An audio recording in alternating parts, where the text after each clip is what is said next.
Welcome to the Toy Train Operating Society Southern Pacific Division. We're a Lionel Ambassador Club, and we're reviewing today the Santa Fe Wide Vision Caboose with camera number 999718. SKU is 6-85071. These retail for $124.99 at your local Lionel retailer. So everybody's been looking forward to these, and pretty much it's a scale size caboose, a lot of details. You'll notice the chains on the back, steps. These cabooses are made before in different iterations.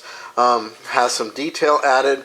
If you're wondering, like me, the smokestack to the rear means that the camera's facing to the front.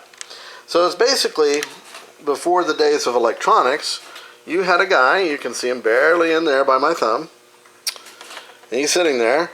And then if you look here, you'll see the camera here, and an empty chair hides the camera right there. So, comes with nice trucks, your pickups, your underlying, your switches here for your reset, for your light off and on, to reset for the broadcast. It does operate in like a Bluetooth mode. So I'm going to put this back on. So what we're going to do now is power up the tracks. As you can see, it lights up nice. It's got the light in the rear, the red light. So originally, cabooses were basically, so the guy at the other end of the train, since the engineer is busy firing the firebox, I'm getting the names mixed up, and for the people that are detail oriented, suffer with my dyslexia. So you had the engineer and the fireman's keeping the boiler lit, and the engineer's trying not to blow up the engine to make the most speed. And they can't hear crap beyond that, most of the time. So if you had an old wheel bearing going bad in the train, the only way to see it, or to see something going on at the end of the train, was the nice folks in the caboose.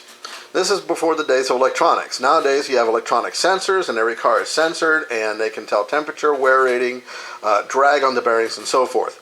Before that, you had the caboose. So what this does is puts a neat little twist on the caboose, and that puts a camera in the caboose. So we've run this caboose on various layouts. We do portable layouts. We've done a couple concours car shows. I've run it on my portable layout here. So what I'm going to do, instead of trying to demonstrate everything here, is I will give you a picture of what it looks like, how to get to it, and then at the end we'll be running multiple videos that are running on different people's layouts. It does better in bright light, dim light not so good, but it gives a great perspective, I will tell you that.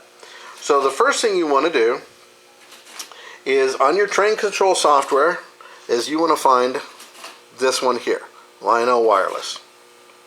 It's going to come up with a lovely screen like this. You got to have power onto the caboose. It's going to say no valid environment. It's going to say logging in for this, and we can retry. And you should be able to see it. Now if not, then you'll have to reset it. And again, in shooting video,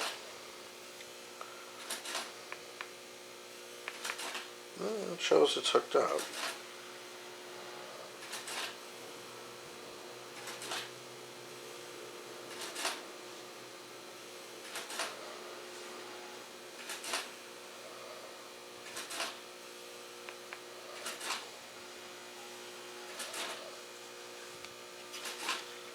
Okay, once it says logging in, you're going to get a screen like this. Hit OK.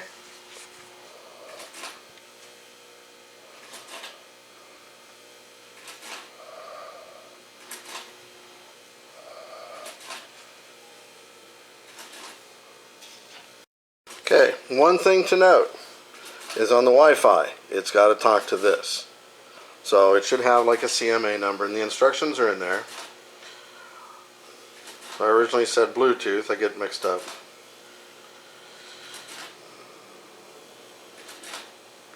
Okay, new device is added, online. It says just skip the changing the password, you can. But there you go.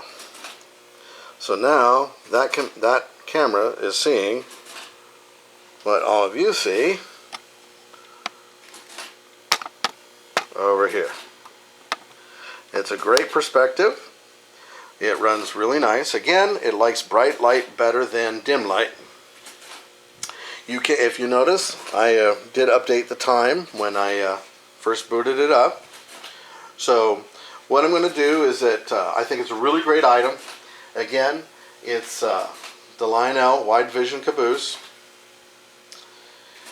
and this is available at your local Lionel retailer. You can also get it from Lionel.com. They have different road names. Retails $124.99, part number 999718. As you can see, it's got 718 on the back, so that kind of is helpful. And it says it on here, the road name. The SKU for Lionel SKU numbers is a 6 and -85071. So with that, I will run a bunch of different videos of running on the Jefferson Railroad, and then I will add some videos of when it was running on different people's railroads in the park. So what this is fun too is if you got some friends, each get a different road name or your favorite road names, and swap it out and take it to different people's layouts to run. Record their videos and put it up on share. You can always put it up on YouTube or share on Facebook, and it's just going to be a really neat thing to watch it go around the track. I think Lionel did a wonderful job with this. It's not super high resolution. The video is pretty easy to record. On the app, you've got to where in the bottom button, as the train goes around, you can tell it there's your live camera shot. If I back out, let's see, I can go to record, and I can choose which camera to record, and then it'll say download. I can create videos, all sorts of stuff. Snapshots, you could do pictures. So if you wanted a snapshot of whatever picture was going on, you could do that also. So once again, this is the Toy Train Operating Society, Southern Pacific Division, reviews of Lionel's Wide Vision Caboose.